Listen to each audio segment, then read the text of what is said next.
राधे राधे भक्तों, माघ का महीना चल ही रहा है। माघ का महीना भगवान विष्णु को बहुत पसंद है। माघ के महीने में भगवान विष्णु की पूजा अर्चना, भोग, आरती सभी करना चाहिए। उनकी अच्छे से सेवा करनी चाहिए। माघ के महीने में भगवान विष्णु को तुलसी जरूर अर्पण करनी चाहिए, क्योंकि तुलसी भगवान विष्णु को बहुत प्रिय है। और ओम नमो भगवते वासुदेव का भी इस महीने में जाप करना चाहिए। जो लोग किसी कारणवश नहीं कर पाए हैं तो वो अब इस एकादशी से आखिरी तक 5 दिन करें तो उनके पूरे महीने का लाभ मिलता है। और इसमें गंगा स्नान का भी बहुत महत्व होता है। जो लोग गंगा स्नान नहीं कर पाए हैं, नहीं जा सके हैं, तो वो इस 5 दिन गंगा स्नान करेंगे तो पूरे महीने का उनको पुण्य मिलेगा। तो अब गंगा जी जो नहीं जा सकते हैं, बड़े बूढ़े लोग, वो अपने नहाने की बाल्टी में गंगा जल डाल लें और स्नान कर सकते हैं। आज मैं आपको जया एकादशी की कथा सुनाएंगे। जया एकादशी कथा सुनाने शुरू करने से पहले मैं आपसे कुछ कहना चाहती हूँ। जो लोग मेरी कथा सुन रहे हैं तो वो लोग नीचे कमेंट में ओम नमो भगवते वासुदेवाय जरूर लिखें, और दूसरे अपने दोस्तों और रिश्तेदारों को भी शेयर करें, जिससे वो भी लोग कथा सुन सकें। चलिए हम कथा शुरू करते हैं। जया एकादशी, माघ शुक्ल पक्ष की एकादशी। महाधनुर्धारी अर्जुन बोले, हे प्रभु, अब कृपा कर आप मुझे माघ माह के शुक्ल पक्ष की एकादशी के विषय में भी विस्तार सहित बताएं। शुक्ल पक्ष की एकादशी में किस देवता की पूजा अर्चना करना चाहिए तथा इस एकादशी की व्रत की क्या कथा है, उसके करने से क्या फल मिलता है। श्री कृष्ण भगवान बोले, हे पार्थ, माघ मास के शुक्ल पक्ष की एकादशी को जया एकादशी कहते हैं। इस एकादशी के व्रत से मनुष्य भूत, प्रेत, पिशाच आदि की योनि से छूट जाता है।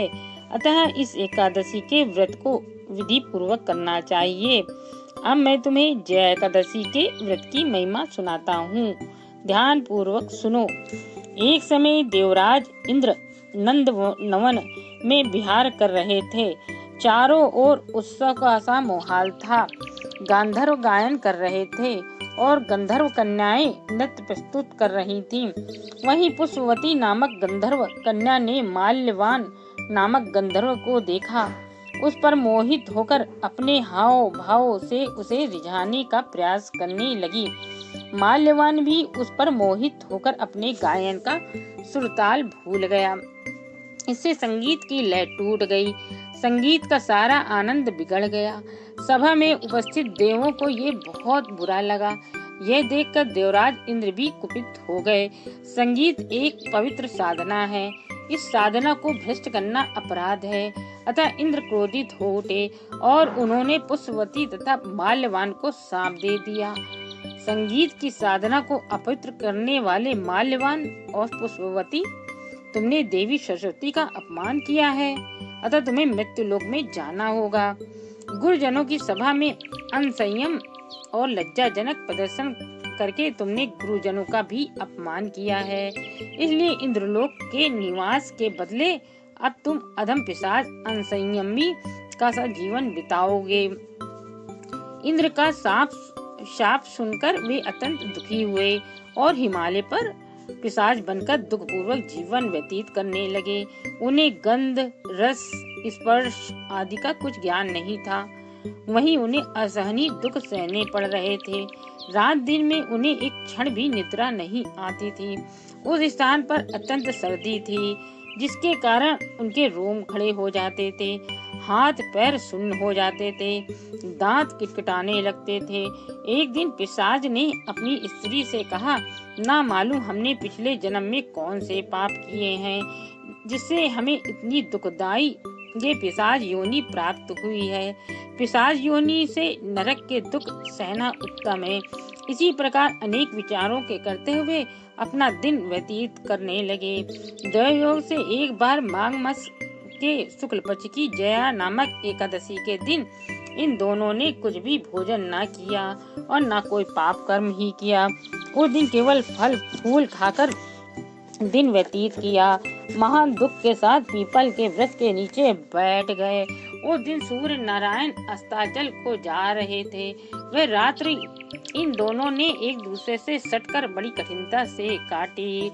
दूसरे दिन प्रातः काल होते ही भगवान के प्रभाव से इनकी देह छूट गई और अत्यंत सुंदर अप्सरा और गंधर्व की देह धारण करके तथा सुंदर वस्त्रों तथा आभूषणों से अलंकृत होकर वे स्वर्ग लोक को चले गए। उस समय आकाश में देवगण तथा गंधर्व उनकी स्तुति करने लगे। नागलोक में जाकर इन दोनों ने देवराज इंद्र को प्रणाम किया। इंद्र को भी उन्हें उनके रूप में देखकर महान आश्चर्य हुआ और उन्होंने पूछा, तुम्हें पिशाच योनि में किस प्रकार मुक्ति मिली? उसका वृतांत मुझसे कहो। इस पर माल्यवान बोला, हे देवेंद्र, भगवान विष्णु के प्रभाव तथा जया एकादशी के व्रत के पुण्य से हमारी पिशाच योनि छूटी है। इंद्र बोले, हे माल्यवान, हे एकादशी व्रत करने से तथा भगवान विष्णु के प्रभाव से तुम लोग पिशाच की देह को छोड़कर पवित्र हो गए हो, इसलिए हम लोगों के भी वंदनीय हो गए हो, क्योंकि शिव तथा विष्णु भक्त हम दोनों के वंदना करने योग्य हैं। अतः आप दोनों धन्य हैं। अब आप आनंद के साथ विहार करो। हे कुंती पुत्र, इस जया एकादशी के व्रत करने से योनि से मुक्ति मिल जाती है। जो मनुष्य इस एकादशी का व्रत कर लेता है उसने मानो सब तप यज्ञ दान कर लिए हैं। जो मनुष्य भक्ति पूर्वक जया एकादशी का व्रत करते हैं वे अवश्य सहस्त्र वर्ष तक स्वर्ग में निवास करते हैं। संगीत एक साधना है, एक विद्या है, इससे पवित्रता आवश्यक है। फिर जिस सभा में अपने बड़े से बड़े गुरुजन आदि उपस्थित हो वहाँ प्राणी को संयम और मर्यादा बनाए रखना चाहिए ताकि गुरुजनों का सम्मान बना रहे। गुरुजनों का अपमान करने वाला मनुष्य घोर नरक भोगता है। ये थी एकादशी की कथा। इसको जरूर शेयर कीजिएगा जिससे सबको लाभ मिले और सभी लोग सुन सकें। एकादशी के दिन एक दिन पहले से चावल का प्रयोग नहीं करना चाहिए। इस दिन ना घर में चावल बनाने चाहिए और झूठ कपट चुगली वगैरह से दूर रहना चाहिए। चलिए हम अगली वीडियो मिलते हैं। राधे राधे।